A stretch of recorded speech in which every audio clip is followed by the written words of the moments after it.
Welcome to TG24 TV. నేను సుమలత. కుకట్పల్లి నియోజకవర్గంలోని NKNR gardens లో బీఆర్ఎస్ కార్యకర్తల విస్తృత స్థాయి సమావేశం జరిగింది. ఈ కార్యక్రమంలో BRS working president KTR, MLA Madhavaram Krishna Rao పాల్గొని కాంగ్రెస్ ప్రభుత్వ వైఫల్యాలను ఎండగట్టారు. గత బీఆర్ఎస్ ప్రభుత్వంలో కుకట్పల్లిలో ఫ్లైఓవర్లు, అండర్ పాస్లు, వాటర్ ట్యాంకులు, పార్కులు, డ్రైనేజ్ వ్యవస్థ వంటి వేల కోట్ల అభివృద్ధి పనులు చేశామని మాధవరం కృష్ణారావు తెలిపారు. ప్రస్తుతం కాంగ్రెస్ ప్రభుత్వం ఒక్క అభివృద్ధి పని కూడా ముందుకు తీసుకెళ్లలేదని విమర్శించారు. అనంతరం కేటీఆర్ మాట్లాడుతూ SIR ఓట్ల తొలగింపు ప్రక్రియలో జరుగుతున్న అవకతవకలపై ప్రజలకు పవర్ పాయింట్ ప్రజెంటేషన్ ద్వారా అవగాహన కల్పించారు. ఓటు హక్కు ప్రాముఖ్యతను వివరించిన ఆయన ప్రజల్లో ఉండి కష్టపడే కార్యకర్తలకు పార్టీ ఎల్లప్పుడూ అండగా ఉంటుందని చెప్పారు. భవిష్యత్తులో బీఆర్ఎస్ మళ్లీ అధికారంలోకి వస్తుందని, 24 గంటల విద్యుత్తో పాటు 24 గంటల మంచినీటి సరఫరా కూడా అందిస్తామని కేటీఆర్ హామీ ఇచ్చారు.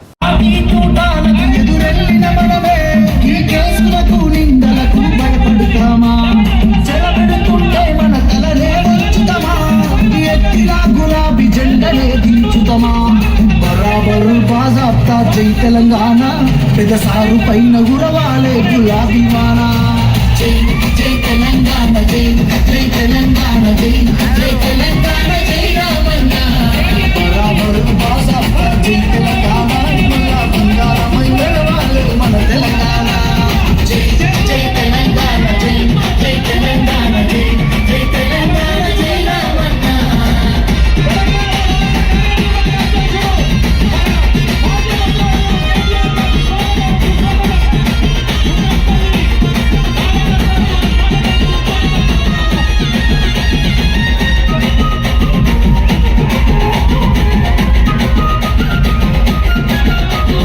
చేతికి సంఖ్యలు వేస్తారా, నా చేతులనిస్తారా తమ్ముడా, నీ ఒంటికి గాయాలు చేస్తారా, నా కంటిలో నెత్తుళ్ళు చూడరా. అదేవిధంగా పూజలు పెద్దలు కె నవీన్ రావు గారు, కుకట్పల్లి కృష్ణారావు గారు, పోచంపల్లి శ్రీనివాసరెడ్డి గారు, రాగిడి లక్ష్మారెడ్డి గారు, అదేవిధంగా పూజలు పెద్దలు గజల నగేష్ గారు వేదికను అలంకరించవలసిందిగా మనం చేస్తా ఉన్నాం.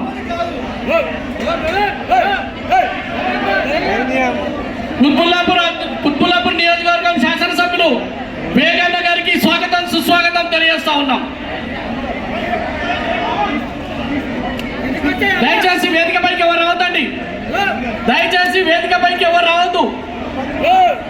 పిలిచిన వారు మాత్రమే వేదికపై ఉండాలి, మిగతా వాళ్ళందరూ కూడా దయచేసి కింది దిగాలి. మనం చేస్తున్నాం ఏ బాబు కింద అంటే నేను ఉన్నాను పలికే మన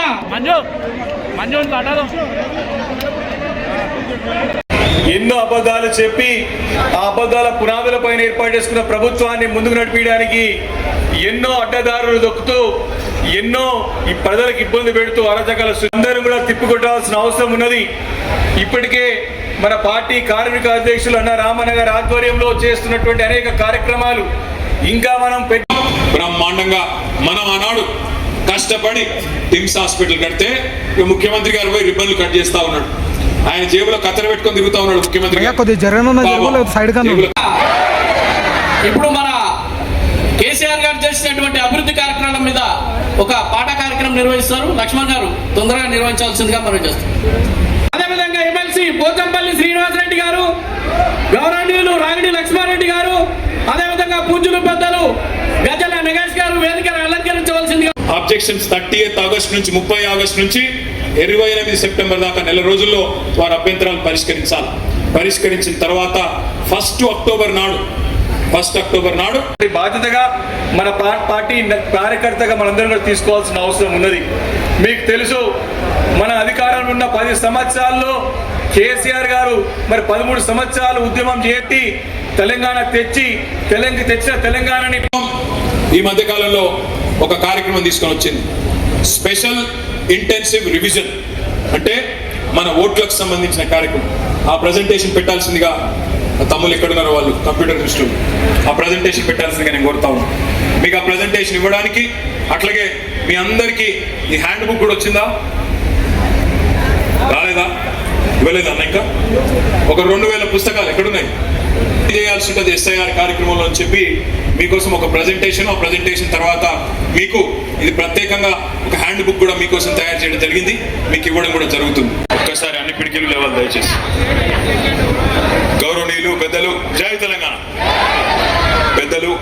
అందరి అభిమాన నాయకులు అన్న కూకట్పల్లి శాసనసభ్యులు శ్రీ మాధవరం కృష్ణారావు గారు, గౌరవనీయులు కుత్బుల్లాపూర్ శాసనసభ్యులు సోదరులు శ్రీ వివేకానంద గౌడ్ గారు, గౌరవనీయులు మేడ్చల్ జిల్లా పార్టీ అధ్యక్షులు శాసన మండలి సభ్యులు సోదరులు శ్రీ షమీపూర్ రాజు గారు, గౌరవనీయులు ఎమ్మెల్సీ పోచంపల్లి శ్రీనివాస్ రెడ్డి గారు, గౌరవనీయులు ఈ మల్కాజ్ రివిజన్, ఈ స్పెషల్ ఇంటెన్సివ్ రివిజన్ ద్వారా ఏం జరుగుతుంది అంటే మరి ప్రతి ఇంటికి ఎన్నికల సంఘం యొక్క అధికారులు, రాష్ట్ర ప్రభుత్వ అధికారులు వచ్చి ప్రతి ఇంట్లో ఎవరుంటున్నారు, ఎంతమంది ఓటర్లు ఉన్నారు అని చెప్పి లెక్కలు తీసే కార్యక్రమం ఈ ఎస్ఐఆర్ అనే కార్యక్రమం.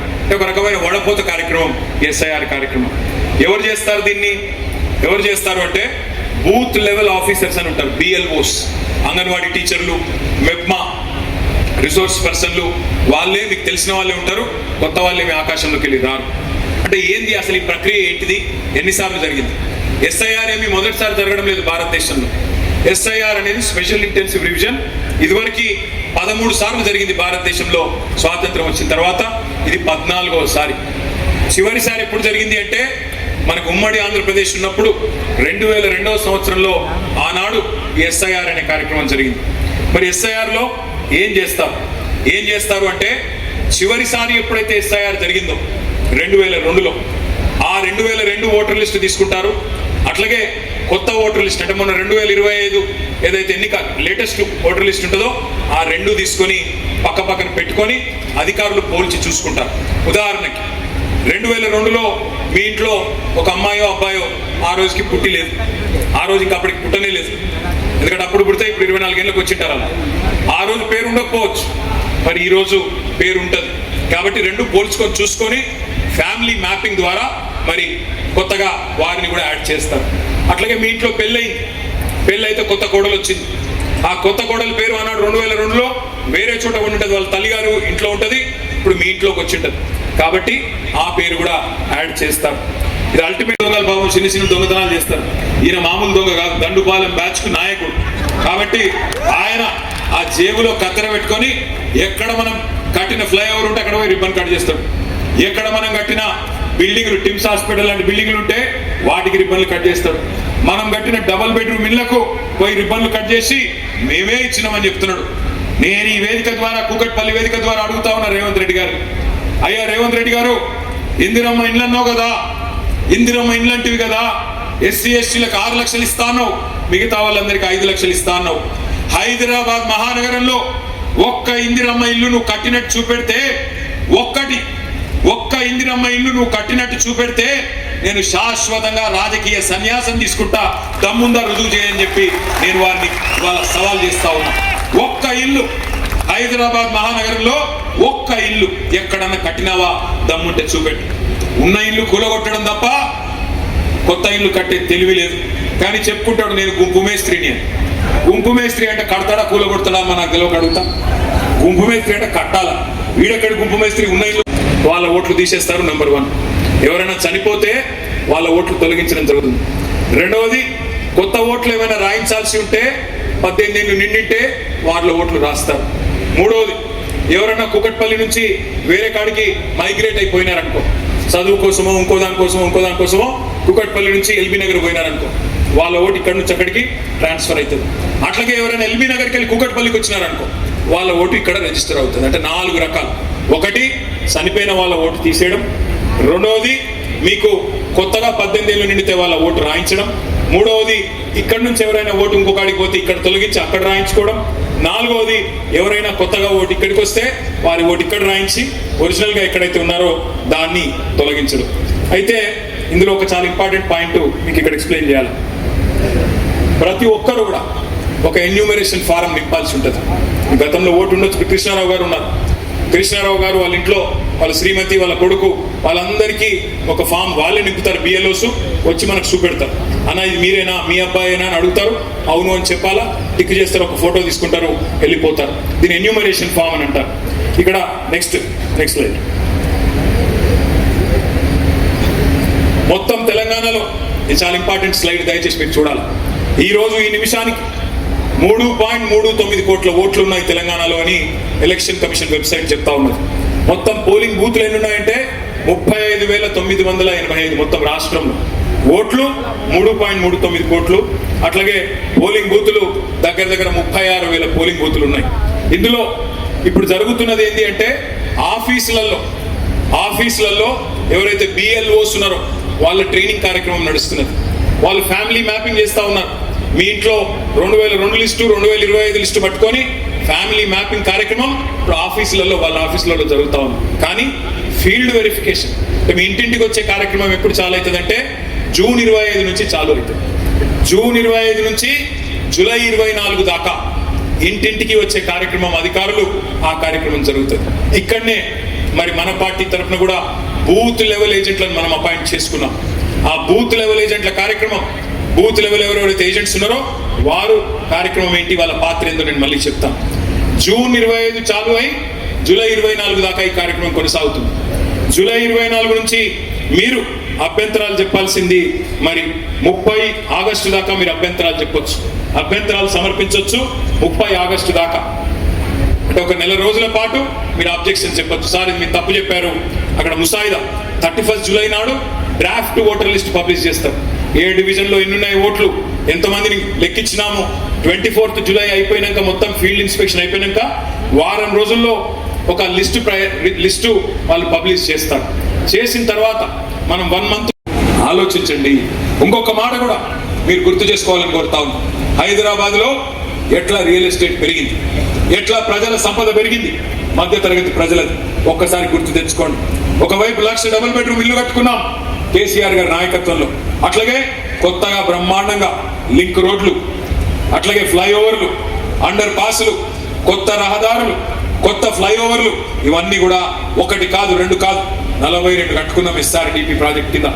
మీ కూకట్పల్లి నియోజకవర్గంలోనే మీ ఎమ్మెల్యే మాధవరం కృష్ణారావు గారి విజ్ఞప్తి మేరకు JNTU ఫ్లైఓవర్ కానీ, అట్లాగే బాలానగర్ ఫ్లైఓవర్ మన కుత్బుల్లాపూర్ కూకట్పల్లి ఇద్దరికి కూడా ఉపశమనం కలిగించే ప్రాంతం ఎప్పటి నుంచో మీరు ఎదురు చూస్తున్న బాలానగర్ ఫ్లైఓవర్ కానీ, అండర్ పాస్లు కానీ ఇవన్నీ కూడా నిర్మాణం చేసుకున్నాం. మంచినీళ్ళ సమస్య పరిష్కారం చేసుకున్నాం, రహదారులు విస్తరించుకున్నాం, మెట్రో నిర్మాణం చేసుకున్నాం. చక్కగా అభివృద్ధి పదంలో ముందుకు తీసుకొని పోతా ఉంటే అప్పుడు మరి మన వాళ్ళు రియల్ ఎస్టేట్ చేసుకునే బిల్డర్లు కానీ, చిన్న ప్లాట్లు కొనుక్కునే మధ్య తరగతి ప్రజలు కానీ అందరి సంపద పెరిగింది. మరి వాళ్ళు ఏం జరుగుతా ఉంది రియల్ ఎస్టేట్లో? 2.5 ఏళ్ళు దరిద్రం వచ్చి కూర్చున్నట్టు కాంగ్రెస్ వచ్చి నెత్తిన కూర్చున్నది. దేశం మొత్తం వదిలించుకున్నది కాంగ్రెస్ అనే దరిద్రాన్ని. దేశం మొత్తం ఏ రాష్ట్రంలో కాంగ్రెస్ ను దగ్గర తీసుకోవడానికి కూడా ఇష్టపడట్లేదు. పక్కనున్న ఆంధ్రప్రదేశ్ వాళ్ళు అయితే దాన్ని పాతి పెట్టినారు. కానీ మన రాష్ట్రంలో ఏమైందో ఏమో మన వాళ్ళకి. హైదరాబాద్ వాళ్ళు మీరు కరెక్ట్ గానే ఓట్లేసారు, మీరు నమ్మలేదు దొంగ కాంగ్రెస్. కుకట్పల్లిలో అయితే అసలే నమ్మలేదు. 72,000 ఓట్ల మెజారిటీతో మీ ఎమ్మెల్యే గారికి 54% ఓట్లు ఇచ్చి రాష్ట్రంలోనే highest percentage votes, highest majority మా తమ్ముడు వివేకానందకి వస్తే 85,000. మీకు హైయెస్ట్ పర్సెంటేజ్ వచ్చింది. ఎప్పుడు కృష్ణ పంచాయతీ పెట్టుకుంటాడు నాతో. Vivek highest majority. ఆనాడు కేసీఆర్ గారు ముఖ్యమంత్రి కాకముందు మంచినీళ్ళకి ఎన్ని తిప్పలు ఉంటుండే ఒక్కసారి గుర్తు తెచ్చుకోండి. ట్యాంకర్లు, బిందెల ప్రదర్శనలు, ఎండాకాలం వచ్చిందంటే జలమండలి ముందు ఖాళీ కుండలు, ఖాళీ బిందెలతోని మా ఆడబిడ్డలు పోయి ఆనాడు పీజీఆర్ గారి నాయకత్వంలో ధర్నాలు చేసిన దుస్థితి ఉండేనా లేదా ఒక్కసారి గుర్తు తెచ్చుకోండి. కానీ అదే కేసీఆర్ గారు వచ్చిన తర్వాత ఎంత బ్రహ్మాండంగా రూపాయికే నల్లా కనెక్షన్ ఇచ్చి 20,000 లీటర్లను ఉచితంగా ఇచ్చి శివారు ప్రాంతాలలో దాదాపు వేలాది కోట్ల రూపాయలు ఖర్చు పెట్టి మీ మంచినీళ్ళ గోస తీర్చిన మాట నిజమా కాదా ఒక్కసారి గట్టిగా చప్పట్లతో కేసీఆర్ గారికి చెప్పాలని చెప్పి నేను కోరుతా ఉన్నాను. కేసీఆర్ ప్రభుత్వం రాకముందు ఏ అపార్ట్మెంట్కి పోయినా డీజిల్ గబ్బు, జనరేటర్లు, ఏ చిన్న దుకాణానికి పోయినా ఇన్వర్టర్లు, ఎండాకాలం వచ్చిందంటే పంకా కూడా తిరగలేని పరిస్థితి. కానీ అదే కేసీఆర్ ప్రభుత్వం వచ్చినాక సంవత్సరం తిరగకుండానే 24 గంటల కరెంట్ ఇచ్చిన మాట వాస్తవమా కాదా? ఇచ్చిన మాట వాస్తవమా కాదా? నేను ఇవాళ మీ అందరికీ కూకట్పల్లిలో వాగ్దానం చేస్తా ఉన్నా. మళ్ళీ తిరిగి వచ్చేది 2028లో ముమ్మాటికి గులాబీ జెండానే వస్తుంది. కేసీఆర్ గారు ముఖ్యమంత్రి అవుతారు. నేను మీకు వాగ్దానం చేస్తా ఉన్నా, మీ ఎమ్మెల్యే గారు ముందే చెప్తా ఉన్నా. 24 గంటల కరెంట్ ఎట్లా అయితే ఇచ్చామో హైదరాబాద్ మహానగరంలో 24 గంటలు మంచినీళ్ళు ఇచ్చే బాధ్యత కూడా నాది అని చెప్పి నేను మీకు విజ్ఞప్తి చేస్తా ఉన్నా. తప్పకుండా ఇది చేసి చూపెడతా అని చెప్పి కూడా మా ఆడబిడ్డలందరికీ నేను వాగ్దానం చేస్తా ఉన్నా. అనుకుంటే అసంభవం ఏమీ కాదు. 65 ఏళ్ళు కాంగ్రెస్ వాళ్ళు కరెంటు కూడా ఇవ్వలేకపోయినారు. వ్యవసాయానికి కరెంట్ ఇవ్వలేదు, హైదరాబాద్లో ఇళ్లకు కరెంట్ ఇవ్వలేదు, ఆఖరికి పరిశ్రమలకు కరెంట్ ఇవ్వకపోతే వారానికి 3 రోజులు మా కుత్బుల్లాపూర్లో శివారు ప్రాంతాల్లో ఉండే మరి పరిశ్రమలు మూత పెట్టుకునే పరిస్థితి. అందుకే నేను మీకు చెప్తా ఉన్నా, 24 గంటల కరెంట్ ఇచ్చింది కేసీఆరే. రేపు మళ్ళీ 24 గంటల నీళ్లు హైదరాబాద్ మహానగరంలో ఇవ్వబోయేది తిరిగి మళ్ళీ కేసీఆర్ అనే మాటను మీకు విజ్ఞప్తి చేస్తా ఉన్నా. 1, 2 కాదు, ఒక మంచి నీళ్లు కరెంటు మాత్రమే కాదు. హైదరాబాద్లో ఎన్ని పనులు చేసుకున్నాం మనం. కరోనా వస్తే ఆ రోజు మూతికి బట్ట కట్టుకొని, మూతికి మాస్క్ వేసుకొని ఎవరి ఇళ్లలో వాళ్ళు కూర్చునే ఒక దయనీయమైన పరిస్థితి. అది చూసిన తర్వాత కేసీఆర్ గారు ఆలోచన చేసి ఈ పరిస్థితి మళ్ళీ భవిష్యత్తులో ఎప్పుడన్నా వస్తే మన పిల్లలకు, మన బిడ్డలకు ఈ పరిస్థితి మళ్ళీ తలెత్తకూడదు. ఇట్లాంటి దరిద్రమైన పరిస్థితి గుర్తు తెచ్చుకోండి ఒకసారి. వెంటిలేటర్ల కోసం పైరవీలు, ఆక్సిజన్ బెడ్స్ కోసం పైరవీలు, ఆక్సిజన్ కాన్సన్ట్రేటర్ కావాలన్నా అని దండం పెట్టుకునే పరిస్థితి ఎమ్మెల్యేలకి, నాయకులకి.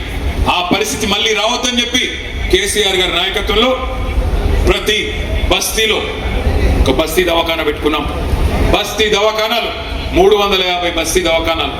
ఏ చిన్న గోళీకి కూడా, ఏ చిన్న మందు బిల్లకు కూడా రూపాయి ఇచ్చే అవసరం లేకుండా ఉచితంగా ఆ కార్యక్రమం.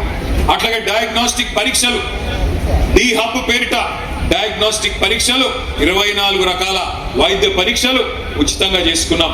అట్లాగే హైదరాబాద్ అంటే ఒకనాడు గాంధీ, ఉస్మానియా, నిమ్స్, ఈ 3 తప్ప ఒక్క కొత్త ఆసుపత్రి కూడా కట్టలేదు 65 ఏళ్లలో గతంలో ఉన్న ప్రభుత్వాలు. ఒక్కటంటే ఒక్క ఆసుపత్రి కూడా కట్టలే. అప్పుడెప్పుడో స్వాతంత్రం రాకముందు నిజాం నవాబు కట్టిన గాంధీ, ఉస్మానియా, అదేవిధంగా Nizam's institute of medical sciences, NIMS Panjagutta, ఈ 3 తప్ప హైదరాబాద్ లో ఒక్క కొత్త ప్రభుత్వ దవాఖాన కూడా 65 ఏళ్లలో ఏ ప్రభుత్వం కట్టలేదు. అదే మన నాయకుడు కేసీఆర్ గారు హైదరాబాద్ లోని పేద ప్రజల కోసం 1 కాదు, 2 కాదు, 4 TIMS hospital, Telangana institute of medical sciences, సకల ఆసుపత్రి సనత్ నగర్ లో, ఎల్బీ నగర్ లో, అల్వాలలో, గచ్చిబౌలిలో, ఉత్తరం, పశ్చిమం, దక్షిణం, తూర్పు అన్ని వైపులా 4 వైపులా 4000 కొత్త పడకలు, అందులో 3వ వంతు ఐసీయూ, ఈ రకంగా ఏర్పాటు చేయడం జరిగింది. అట్లాగే ఉన్న నిమ్స్ హాస్పిటల్ కూడా ఇంకొక 2000 పడకలు పెంచి అక్కడ కూడా విస్తరణ చేసుకున్నాం. అంటే కొత్తగా కేసీఆర్ గారి ప్రభుత్వం వచ్చిన కార్యక్రమాలు జరిగాయో వారు మీకు వివరించి చెప్పే ప్రయత్నం చేసినారు. కూకట్పల్లి నియోజకవర్గంలో ఎమ్మెల్సీ గారు కూర్చోండి, అందరు కూర్చోండి, ఎక్కడ ప్లీజ్. ఒక మాట దయచేసి మీరు అందరూ ఆలోచించాలని చెప్పి నేను కోరుతా ఉన్నాను. 2014లో మన రాష్ట్రం ఏర్పడిన నాడు, తెలంగాణ రాష్ట్రం ఏర్పడిన నాడు, ఆ రోజుల్లో చాలా అనుమానాలు హైదరాబాద్లో ఉండేది. ఏమవుతుందో హైదరాబాద్కి, ఎట్లా ఉంటుందో భవిష్యత్తు, మరి వీళ్ళకి పరిపాలన అనుభవం ఉందా, వీళ్ళతో అవుతుందా, హైదరాబాద్ ముంగటి తీసుకుపోవడు, ఇక్కడ ఆంధ్ర తెలంగాణ పంచాయతీలు ఎట్లుంటాయి, ఇవన్నీ కూడా చాలా రకాల అనుమానాలు ఉండేది. కానీ 10 ఏళ్ళు కేసీఆర్ గారి పరిపాలనలో పేదవాళ్ళు, ఏ ప్రాంతం వారైనా సరే పేదవాళ్ళు మరి బ్రహ్మాండంగా, సుఖంగా, సంతోషంగా, ఆనందంగా ఉండే పరిస్థితి తప్ప ఏనాడు ఎవరిని ఇబ్బంది పెట్టలేదు అనే మాట కూడా నేను మీకు గుర్తు చేస్తా ఉన్నాను.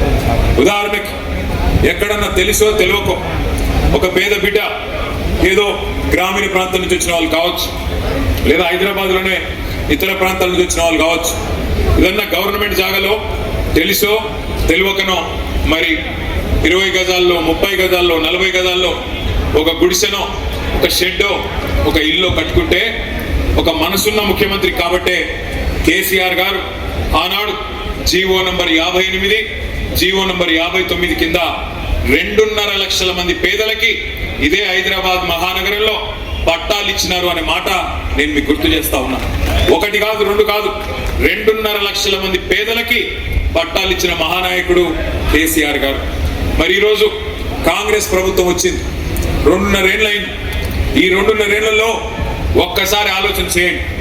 హైదరాబాద్ మహానగరంలో మీ కుకట్పల్లి నియోజకవర్గంలో ఒక్క ఇల్లన్నా కట్టిండ్రా కాంగ్రెస్ వాళ్ళు? ఒక్క ఇటుకనన్నా పెట్టిండా? కనీసం ఎక్కడన్నా కనీసం ఒక ఇంటికి ముగ్గు పోసిండా? ఇందిరమ్మ రాజ్యం, ఇందిరమ్మ రాజ్యం, ప్రజాపాలన, ఇందిరమ్మ ఇండ్లు, ఇవన్నీ డైలాగులు. కానీ ఏం చేస్తున్నది ఇందిరమ్మ రాజ్యం? ఇందిరమ్మ రాజ్యం అంటే శనివారం ఆదివారం వచ్చిందంటే ఇండ్లు కూలగొట్టే రాజ్యం, హైడ్రా పేరిట అరాచకం చేసే రాజ్యం ఇందిరమ్మ రాజ్యం. గుర్తు తెచ్చుకోండి, ఎక్కడో కాదు, మీ కూకట్పల్లిలోనే మీ ఎమ్మెల్యే గారు పిలిస్తే నేను వచ్చినాను. బుచ్చమ్మ అని చెప్పి ఒక మహిళ, బుచ్చమ్మ ఒక మహిళ, పాపం ఆమె ఇంటి మీద నోటీస్ వేసినారు హైదరాబాద్, నీ ఇల్లు కూలగొడతామని చెప్పి. ఆమె సొంత ఇల్లు కూలిపోతుందనే బాధతోని వాళ్ళ బిడ్డ ఇంటికి పోయి బాలానగర్ లో ఆత్మహత్య చేసుకున్నది, ఉరిపోసుకున్నది, భయంతోనే చచ్చిపోయింది. అట్లా ఒక బుచ్చమ్మ గారు కాదు, ఇవాళ రాష్ట్ర వ్యాప్తంగా వేలాది ఇల్లు, అది ఖమ్మంలో వెలుగుమట్ల కావచ్చు, మహబూబ్ నగర్ లో ఉండే దివ్యాంగుల కాలనీ కావచ్చు, హైదరాబాద్ లో హైడ్రా పేరిట మూసీ పేరిట చేసే అరాచకం కావచ్చు.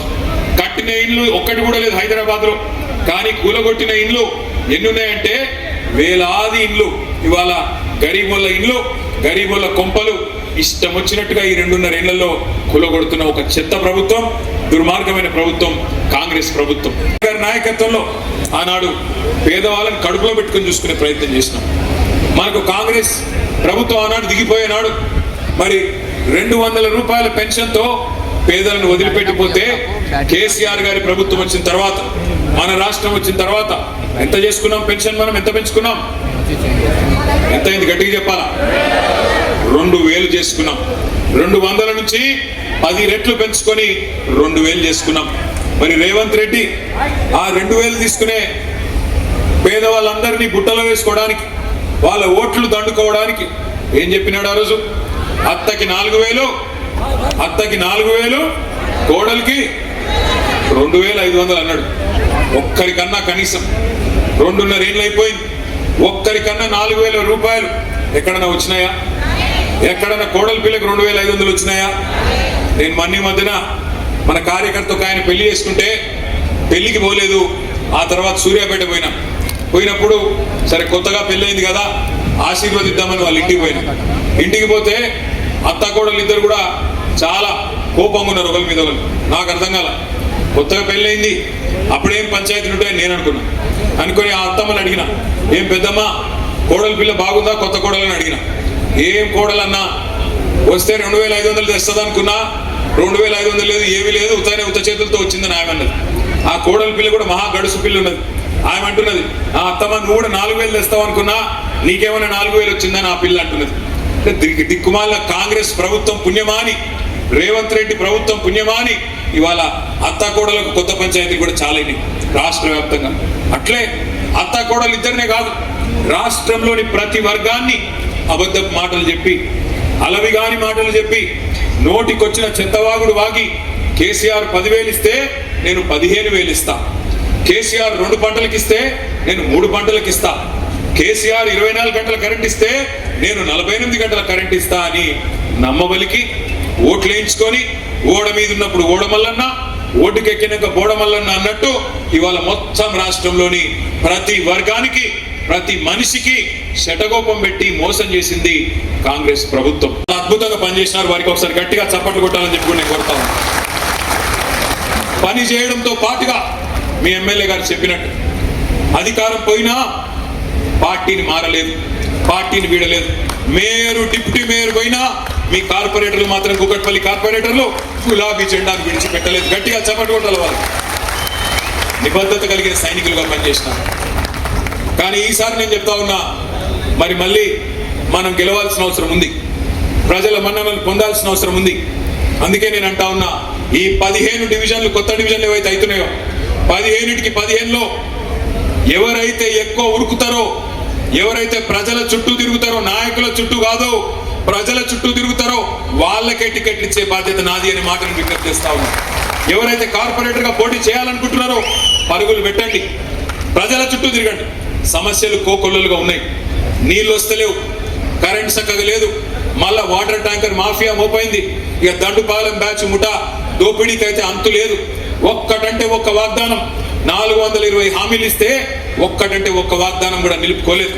ఒక్క ఇల్లు కట్టలేదు హైదరాబాద్ లో, ఒక్క ఇటుక పెట్టలేదు. కానీ వేలాది ఇల్లు కూలగొట్టి ఇవాళ శనివారం ఆదివారం వచ్చిందంటే హైడ్రా అనే భూతం వచ్చి ఎక్కడ మీద పడి మింగేస్తుందేమో అనే భయం హైదరాబాద్ లోని పట్టణ పేదల గుండెల నిండా ఉన్నది. అందుకే వారికి ధైర్యం చెప్తూ బస్తీ బస్తీ తిరిగి గల్లీ గల్లీ తిరిగి మెంబర్షిప్ చేయడంతో పాటుగా ప్రజా సమస్యల్లో పాలు పంచుకునే వారికే టికెట్లు ఇవ్వడం జరుగుతుంది సర్వేల ఆధారంగా అనే మాట నేను మీకు ఓపెన్ గా చెప్తా ఉన్నాను. ఎస్, కార్పొరేటర్లు బాగా పనిచేసిన వాళ్ళకు కూడా కొంతమందికి టికెట్లు వస్తాయి, కొంతమందికి రాకపోవచ్చు. డివిజన్లు పెరిగినాయి, రిజర్వేషన్లు మారుతాయి, అట్లాగే మళ్ళీ గవర్నమెంట్ కూడా వస్తుంది. వచ్చినప్పుడు అందరినీ గౌరవించుకునే, అందరినీ కాపాడుకునే బాధ్యత నా మీద ఉన్నది. నేను ఇక్కడికి వచ్చినప్పుడు ఒక తమ్ముడు చిట్టి పంపించండి, అన్నా గతం నుంచి పనిచేసిన ఉద్యమకారులను కూడా కాపాడుకోండి. మీకు కూడా నేను మాటిస్తా ఉన్నా, 10 ఏళ్ళు అభివృద్ధి అనే ఒక లక్ష్యం పెట్టుకుని ఒక తపస్సులాగా పనిచేసినాం. కానీ వచ్చే టర్మ్లో పార్టీకి అండగా నిలబడ్డ ప్రతి కార్యకర్త, ఉద్యమ బిడ్డ కావచ్చు, కార్యకర్తగా ఉన్న వాళ్ళు కావచ్చు, కడుపులో పెట్టుకుని చూసుకునే బాధ్యత మాది. పదవుల రూపంలోనో పన్నుల రూపంలోనో మిమ్మల్ని కాపాడుకునే బాధ్యత మాది.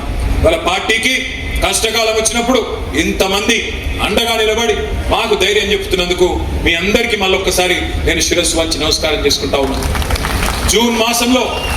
జూన్ మాసంలో ఈ మెంబర్షిప్ కార్యక్రమం ప్రారంభం అవుతుంది. దాదాపు 45 రోజుల నుంచి 60 రోజుల పాటు మెంబర్షిప్ కమిటీల నిర్మాణం ఈ కార్యక్రమం జరుగుతుంది. బ్రహ్మాండంగా ఈసారి డిజిటల్ పద్ధతిలో చేయబోతా ఉన్నాం. దానికి సంబంధించిన శిక్షణ కార్యక్రమం కూడా మీకు ప్రత్యేకంగా ఏర్పాటు చేస్తాం. బూత్కి 2 చొప్పున, ప్రతి బూత్ లో 2 యువకులకు లేదా యువతులకి ట్రైనింగ్ ఇస్తాం. దానికి ప్రత్యేకమైన శిక్షణ కార్యక్రమం ఉంటుంది. కానీ ఇవాళ నేను ఇక్కడికి వచ్చింది ప్రత్యేకంగా మీ అందరికి ఒక ముఖ్యమైన విషయం. మీకు వచ్చింది కృష్ణ, ఫస్ట్ క్లాస్ లో పాస్ అయినా, కాంగ్రెస్ నీకు మీ కార్యకర్తలకు. మనమేమో ఆ పని చేసినాం, ప్రజల మనసు తెలుసుకున్నాం. వీళ్ళేమో దొంగ కార్డులు పట్టుకొని, గ్యారంటీ కార్డులను పట్టుకొని పాపం ఊర్లలో పోయి అందరు గొప్పలు ముంచింది. నేను చెప్పిన ఆ రోజే కేసీఆర్ గారు ₹1,00,000 ఆడపిల్ల పెళ్లికిచ్చి 15 లక్షల మంది పేదింటి ఆడబిడ్డల పెళ్లిళ్ళు కళ్యాణ లక్ష్మి షాదీ ముబారక్ పేరు మీద చేయిస్తే ఈ దొంగ కాంగ్రెస్ వాళ్ళు వచ్చి 1,00,000 ఏం సరిపోతుంది, తులం బంగారం ఇస్తామని నేను ఆ రోజే చెప్పిన, తిరిగి చెప్పిన. పెద్ద ఆయన కేసీఆర్ గారు కూడా చెప్పినారు, మోసపోతే గోసపడతారు, బాధపడతారు, మోసపోకండి, అది మంచి పార్టీ కాదు కాంగ్రెస్ పార్టీ.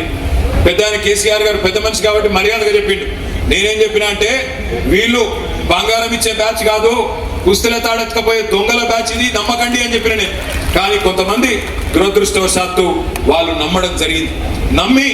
నమ్మిన పాపానికి ఈ రోజు ఎట్లా ఉందో పరిస్థితి మా ఆడకూతురులందరికీ రాష్ట్రంలో కనబడతానే ఉన్నది. ఇలా రియల్ ఎస్టేట్ రంగం ఎట్లా కుదేలైపోయింది అంటే, నిన్నటికి నిన్న ఇందిరా పార్క్ దగ్గర ఆ సెంట్రింగ్ వర్కర్స్ ఉంటారు, హమాలీలు ఉంటారు, వారందరూ సెంట్రింగ్ వర్కర్లు. వాళ్ళు పాపం ఎంతో కష్టపడి నిర్మాణ రంగంలో రాత్రనక పగలనక, ఎండాకాలం లేదు వానకాలం లేదు పనిచేస్తూ ఉంటారు. వాళ్ళందరూ లక్షలాది మంది ఇలా లబోదిబోమని మొత్తుకుంటున్నారు. నిన్న కృష్ణారావు గారు, మా తలసాని శ్రీనివాస్ యాదవ్ గారు, మా గౌరవ ఎమ్మెల్యేలు 3-4 పోయి వాళ్ళకు ధైర్యం చెప్పొచ్చినారు. మళ్ళీ కేసీఆర్ గారు వస్తారు, మళ్ళీ నిర్మాణ రంగం పుంజుకుంటుంది, మీరెవరు భయపడకండి, మీ సమస్యలను కూడా మేము పరిష్కారం చేస్తామని చెప్పారు. వాళ్ళు ఇన్సూరెన్స్ లాంటి ఇంకా చిన్న కోరికలు కొడతా ఉన్నారు. నేను సెంట్రింగ్ వర్కర్స్ కూడా చెప్తా ఉన్నా, అదేవిధంగా గృహ నిర్మాణ రంగంలో పనిచేసే ప్రతి కార్మికుడికి నేను చెప్తా ఉన్నా, మీకు మళ్ళీ అండగా ఉండేది ఈ గులాబీ జెండానే, తప్పకుండా మిమ్మల్ని కడుపులో పెట్టుకొని కాపాడుకుంటామనే మాట కూడా నేను విజ్ఞప్తి చేస్తా ఉన్నా. ఇక ఈ రోజు మనం ఈ కార్యక్రమం పెట్టుకోవడానికి ప్రధానంగా 2-3 కారణాలు ఉన్నాయి. ఒకటి, మీ అందరికీ తెలుసు, మన పార్టీ అధినాయకత్వం కేసీఆర్ గారి నాయకత్వంలో ఒక నిర్ణయం తీసుకున్నది. కొత్తగా సభ్యత్వ నమోదు కార్యక్రమం చేయాలి, కొత్తగా మళ్ళీ కమిటీలు వేసుకోవాలి. ఎందుకంటే మీ కుకట్పల్లిలో గతంలో 9 డివిజన్లు ఉండేది, ఇప్పుడు 15-16 డివిజన్లు అయినాయి. 15-16 ఇవన్నీ ఇప్పుడు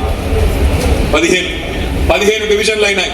మరి ఆ 15 డివిజన్లకి షాకుల్ లాంటి యువ నాయకుల్ని, కొత్త తరాన్ని, కొత్త రక్తాన్ని బ్రహ్మాండంగా మళ్ళీ అధ్యక్షులుగా పెట్టుకొని కొత్త కమిటీలు వేసుకొని ముందుకు పోవాల్సిన అవసరం ఉన్నది. సభ్యత్వ నమోదు కార్యక్రమం జూన్ మాసంలో మనం ప్రారంభం. Hi, నేను మీ సత్యశ్రీ.